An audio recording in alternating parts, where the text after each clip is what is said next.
understand all of those rights? Yes, Your Honor. You also understand by entering into a plea that you'll be waiving some of those rights, specifically your right to a contested hearing in these matters. Yes, Your Honor. You also understand the possible penalty as a result of your plea. Yes, Your Honor. You understand that the recommendation in this matter is for probation to be revoked, the case closed without improvement, a probation violation fee, and 60 days jail. You understand that that's the recommendation. Yes, Your Honor. And knowing all that, do you still want to continue with your plea? Yes, Your Honor. Has anybody promised you anything, threatened you, or coerced you in any way for you to enter into a plea? No, Your Honor.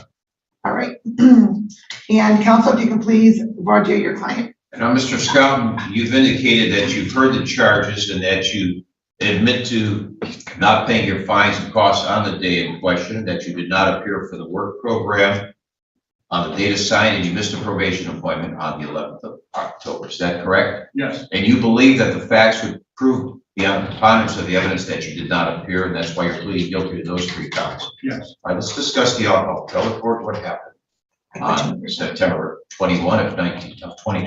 Sorry, Judge. I know I've been around a while, but it's like a little too long. 2023. Honestly, Your Honor, I don't remember what I was doing that day. Do you still have a problem with alcohol? No, Do you drink on occasion? no. I was out with friends, and I wanted to have a good time. All right, so It's not an excuse, though. All right, so your answer would be you drank that day, you consumed alcohol. Yes. All right, that's fair enough, Judge. Now, how about October 4th? October 4th, I just found out a friend was about to have another child, and they went out to celebrate. And again, it's not an excuse. You knew the orders of the court, is that right? Yes. Now, Mr. Scott, this is your first offense for drinking, right? Correct? Yes. Now, you brought your mother here to court with you because primarily you live with her and care for her, is that correct? Yes, Your Honor. You know she's not going to stop you from going to jail or not going to jail, is that correct? Yes. And you work, now Your Honor, as a judge, don't mistake me with my trouble, because. And you work at a bar. Correct. You have no other real talent or training as far as you're concerned at this time to find a job, other than maybe going to Krispy Kreme, right? There's nothing available, so you continue to work at the bar. Yes. You make a relatively decent living. Yes. And what else do you have to tell the judge about your life, which you used to ask her to mitigate the 60 days in jail or keep you on probation? Your Honor, I have 2 small kids, and I spend time with them, and I don't see them enough because of how I work at night and everything like that. Plus, I'm helping my mother with not only her, but my elderly grandmother as well. She has no one else. When I go over there, I'm doing maintenance work on the house. I go and get groceries for them just because it's not easy for them to get out. All right, Mr. Scott, you would agree, wouldn't you, that you have problems following the orders of the court, and that you may have a problem with alcohol? Yes. If the judge gave you an option for some time for incarceration and seeking either support for inpatient counseling, if it were affordable, or going into a specialty court to address alcohol and substance abuse issues, would you be interested in that? Yes. Judge, we bring very little in terms of equity to the court here today, and certainly his mother is going to help change your mind. We'll bring children to court too to try to stay out of jail. I ask you that if you're going to incarcerate him for the full time, to give him a few days to get affairs in order and then report, or alternatively, impose some incarceration and then a review date. It's unbelievable when you have a breathalyzer score like this, probation like this, where he could easily complete it, then he would end up flopping. This is not just the first violation, Mr. Scott. There are several violations here. And the only thing that I submit is that today, this was no O.J. Simpson, absolutely not guilty. He indicated that he was guilty of all the charges. It's entirely up to the court. Mr. Scott knew that coming in, that there were bad consequences, and if you can find a way to be a Solomon and impose some penalties and give him another chance. I don't think to the first offense where there's clearly an underlying problem with alcohol, keeping him off probation. We'll get to the root of the problem, get to the root. Okay, here are a couple observations that I have, Mr. Scouten. First, you had your last violation hearing on August 7th. And those violations were, you failed the test on 2 dates, and you failed to report to probation on 1 date. And mind you, you were sentenced on June 26th, okay?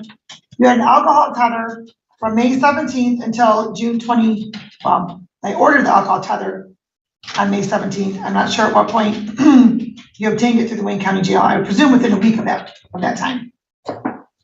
On June 26th, when this court sentenced you, sir, the alcohol tether was ordered removed. Since that time, you failed the test on July 13th. Not even a week, not even a month after you were sentenced to probation. You failed the test on July 18th. You didn't report to probation on July 26th. So as a result, this court ordered 30 days on the alcohol tether, increase your testing, you're testing that day, $50 probation violation fee, mandatory incarceration for any future violation of probation. So you were on notice as of August 7th, sir. One more violation.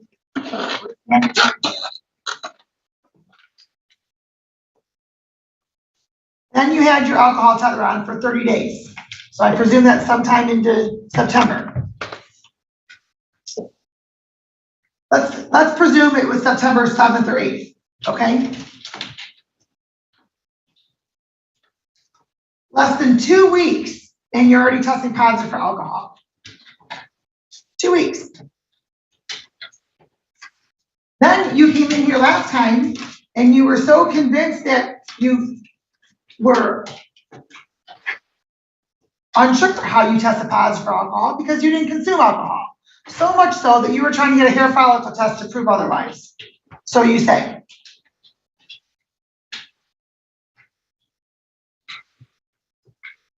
Then you were here last week.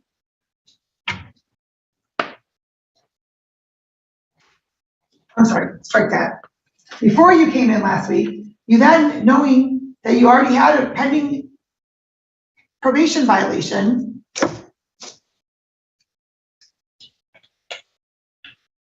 you don't appear at your probation hearing on October 11th. You don't appear to work for us on October 5th. And you also tested positive for alcohol on October 4th. Again.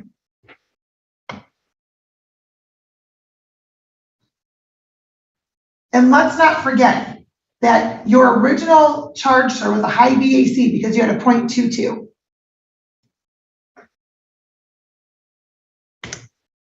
You've now been on probation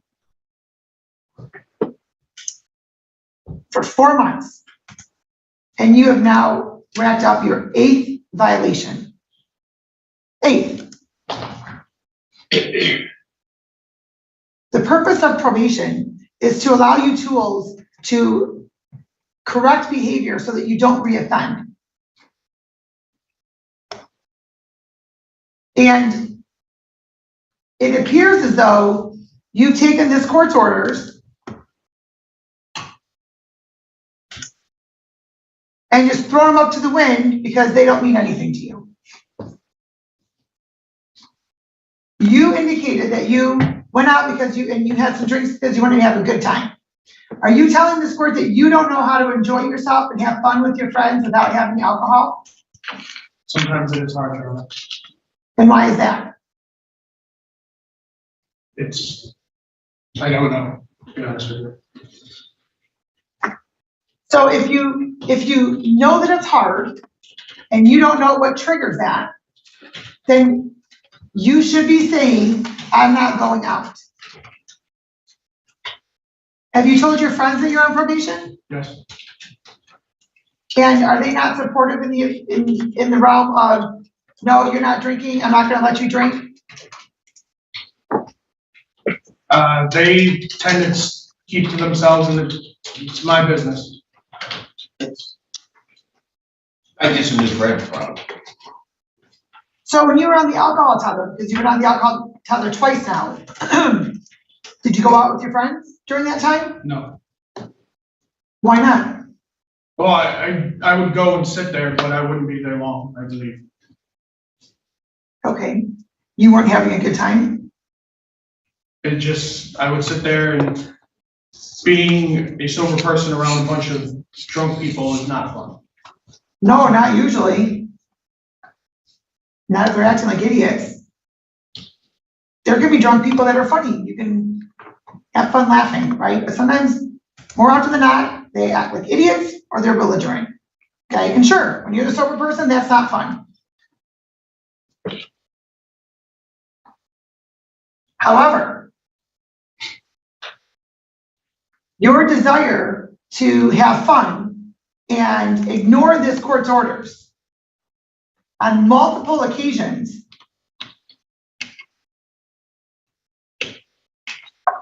is a consequence that you're going to have to pay for, sir. What's the parenting time schedule you have with your children? I have them a couple of nights during the week and every other weekend. Okay, and sir, I'm sure that you have, well, I'm sure it's great money because you get cash money or what have you. I'm sure you have plenty of other skills that would afford you an opportunity to work somewhere other than a bar situation.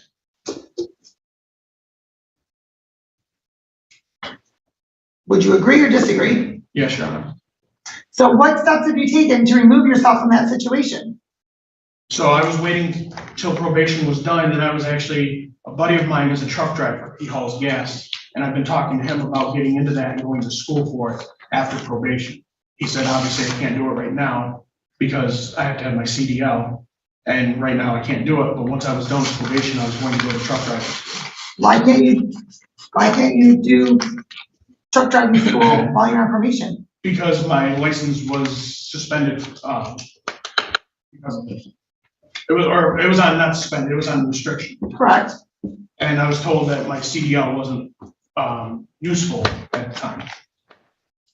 That I could just use it to go to and from work, court dates, probation, stuff like that, that the CDL was I guess you couldn't, it wasn't used, couldn't use it, I was told. Right, but before you get your CDL, you don't have your CDL, do you? I have my chauffeur's license, I was told that I couldn't use that.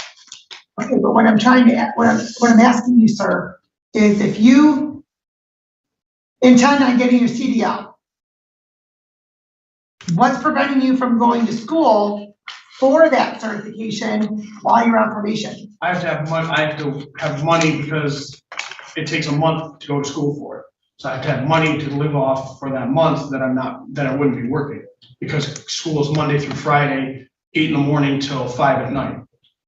And what is your shift at work? My shift at work is 5 at night till 3 in the morning, and I work 4 to 5 days a week, and every weekend. So the only time I'd be able to work would be Friday and Saturday night. And how old are your children? My son's 13 and my daughter's 7.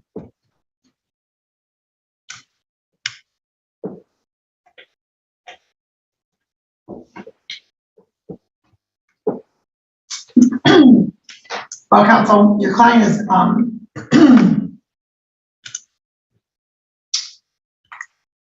shown that he is definitely not a candidate for probation. He has 8 violations in 4 months. So the court's going to revoke probation. The court's going to order you to pay a $50 probation violation fee, and the court is going to order 60 days jail.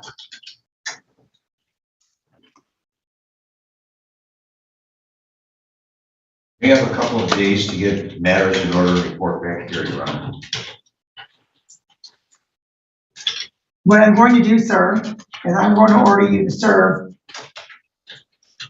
45 days of that jail. I'm going to suspend 15 days. Make sure that you are in fact staying sober and you are in fact changing your employment path.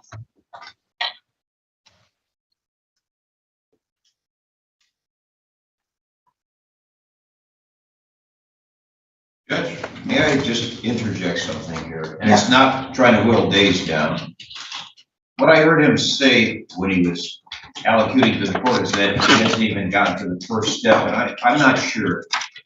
Because my encouragement always is to sobriety and a good lifestyle with children, and having been brought into a family as an infant himself and how he was raised and what he's been through here. Mr. Scott perhaps would be better served.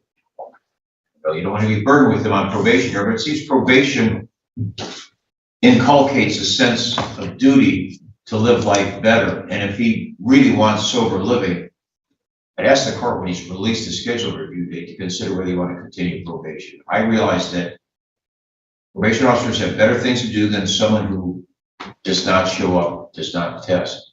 But he said in his statement that he hasn't even gotten the first step. He said that he's powerless when he's with others and he's not under control, that he drinks. And if he's interested in sobriety, are you interested in coming back and trying to address it? Yes. So that's what this 15 suspended days is.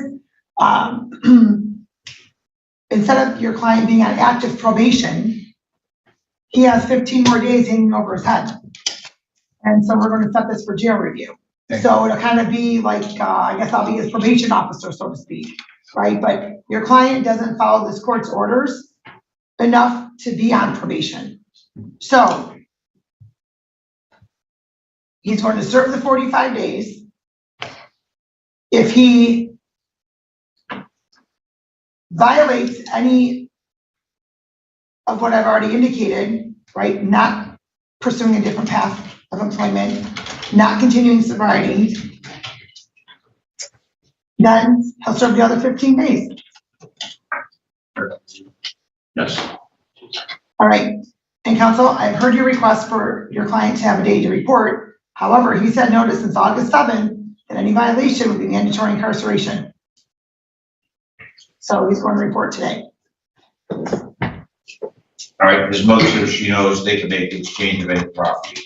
You have to go to the court. Correct. Thank you, Your Honor.